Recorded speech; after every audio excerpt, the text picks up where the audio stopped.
All right, I would like y'all to give a huge rounding applause to our next state senator, Scott Pyle, and Governor Nikki Haley.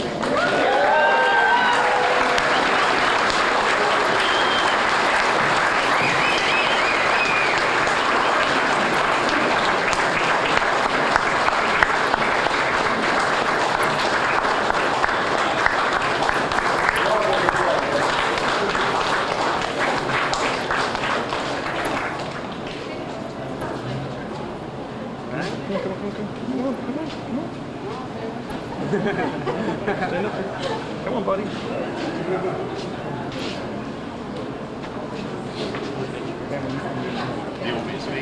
Yeah. Shuffle around. Well, how's everybody doing today?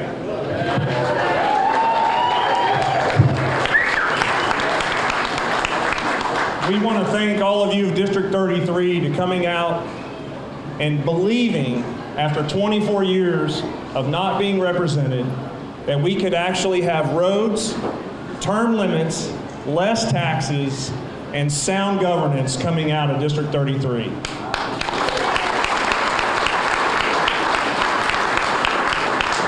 As I have the privilege of introducing our governor, I get to tell you a little story about, there's a lot she and I have in common about our race.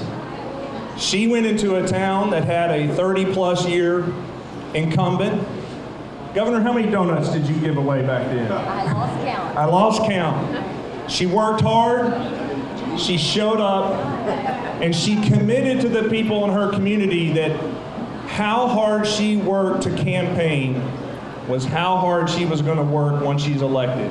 And that has been my motto. As I've knocked on your doors, as I've met you in the neighborhoods, I have found that your concerns are roads, your concerns are taxes, and how our retirees need to be income tax free in the state of South Carolina.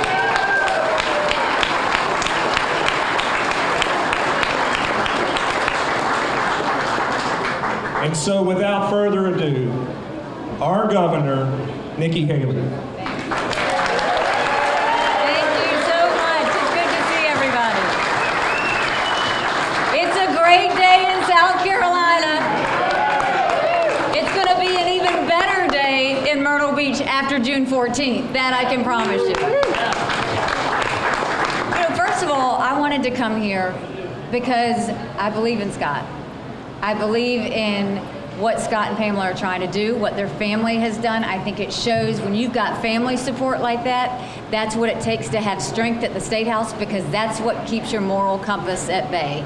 And so I do have to thank all of the family for being here, because it says a lot about you, Scott, to have them all here around you. So thank you very much for that. Why am I here? You answer the question. You decide. You have a senator right now who supported Common Core when we were trying to get it out. And in a time in education where we want South Carolinians to decide education, we don't want it coming from DC. We want our local school districts to be able to decide what's best. We don't need any more from DC. Luke Rankin was for Common Core and fought for it.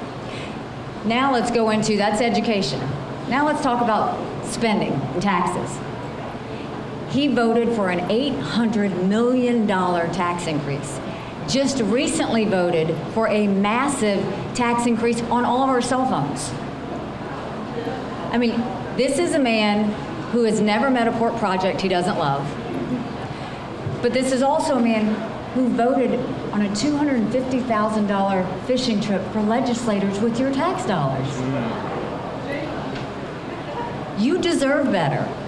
You deserve better when it comes to things like that. This is a man that when I fought for 4 years for ethics reform, your senator is chairman of ethics. I don't know if you know that or not.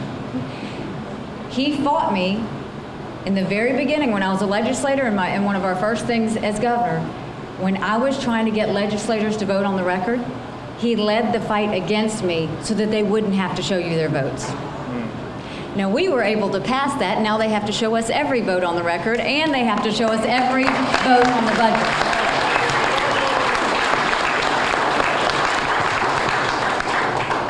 Then I have fought hard because I think legislators should have to disclose their income. You should be able to see who pays your legislators.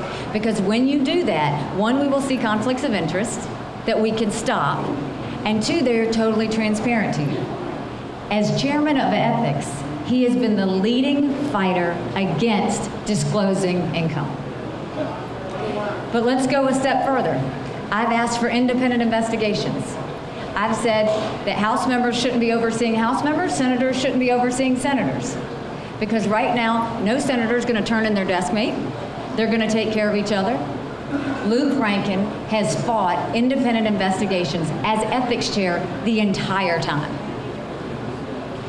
But yet, at the State of the State, when I said, legislators stand up, let me see who's in favor of ethics reform, for you on TV, he was up with 2 thumbs up. And I looked right at him because I thought, you're the one that's been fighting it the whole time. So he shows you one thing here, but he's doing something completely different there.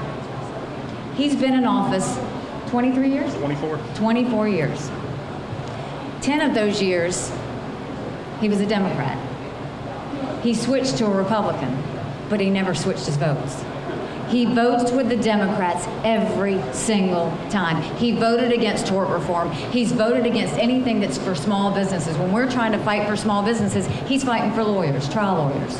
And it happens every time. And I will tell you, I love the sweet area of Myrtle Beach. I think this is one of the sweetest spots in the entire state.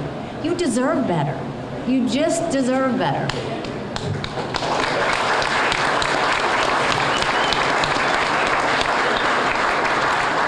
But it's not always, I'm a big believer in, it's not always saying no and what you're against.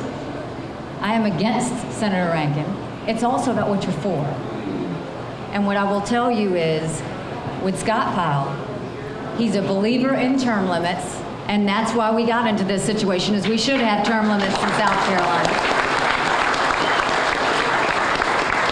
He will stand with me on transparency. He will stand with me on ethics reform. He will stand with me on cutting out wasteful spending. He will stand with me on reducing taxes and making South Carolina more business friendly. He will stand with me as a Republican.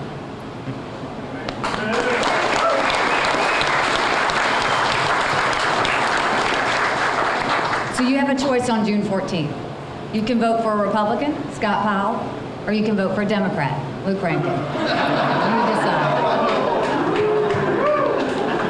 But more importantly, I want to tell you that he will be an ally.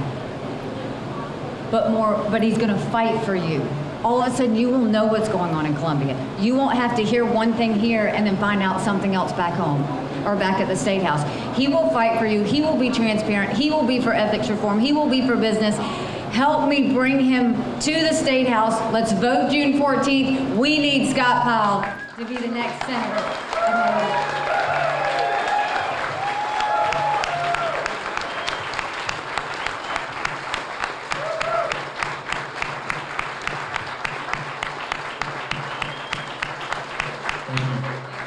Thank you, Governor. We want to thank the media for being here today. We want to thank all of you, and I recognize so many of you from your front door. And we've had some great conversations, and I feel your concern. And as a father of 5, a grandfather to 5, a businessman, that is why I'm getting involved, to serve and end the word career politician in our government. Okay, so this is what I'm asking you to do. I have faith in this district. Y'all have always been very good to me, always. I need you to go out and tell 10 people. I need you to put it up on Facebook that you're supporting Scott Pyle. I need you to put it on Instagram. I need you to put it on any means of social media. I need you to tell your church members, tell your neighbors. People vote along with people they trust. You have a lot of people that trust you. Take your email list and say, I just want you to know I'm voting for Scott Pyle and all the reasons why. Because they will want to know what you care about. Secondly, if you haven't donated to Scott, I ask that you do. It's hard to get your message out, especially with an incumbent. And when they do letters like that, when they can't talk policy, they try and go somewhere else. Distractions, I mean, I've always said that politics is the art of distraction. So the more distractions like that you see, the more nervous that he's getting. And then thirdly, I want to tell you that if you haven't given, or if you have given, give again. Because all these yard signs, they add up, and that's advertising. It's advertising for all of us to know. And let's get as many yard signs out there as we can. Let's go out and tell as many people as we can. Scott Pyle, I predict, will be one of the best senators we have in South Carolina. And I'm excited for you because you deserve better. Thank you very much. God bless. All right, thank Ronnie Rebar. We want to thank Longbeards for supporting us. And you're invited back here June 14th for our celebration party.